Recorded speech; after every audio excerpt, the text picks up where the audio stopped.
ఇప్పుడు ఎట్లయితే జ్యుడిషియరీ ఒకటే కొంచెం పటిష్టంగా ఉంది అని మనం అనుకుంటున్నాం పైకి, కానీ నిజంగానే పటిష్టంగా ఉందా? అది ఎంత వీకెండ్గా ఉంది, ఎంత మొగ్గిపోయి ఉంటున్నారు అంటే ఇప్పుడు ఏదైతే కాక్రోచ్ పార్టీ ఉందో డిమాండ్ ఏమన్నారంటే జడ్జెస్ రిటైర్ అయిన తర్వాత ఎలాంటి పదవులు స్వీకరించకుండా ఉండాలి అంటున్నారు.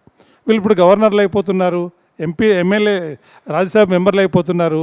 అలాంటప్పుడు మీరు ఏం ఎక్స్పెక్ట్ చేస్తారు? చేయడానికి అవకాశం ఉంటుందా?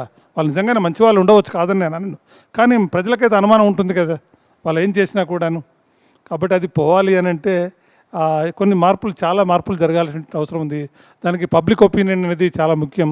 పబ్లిక్ ఒపీనియన్ని ఆదరా చేసుకొని మనం చట్టాలని తీసుకురావడము లేదా చేయడం అనేటువంటిది అవసరం ఉంది.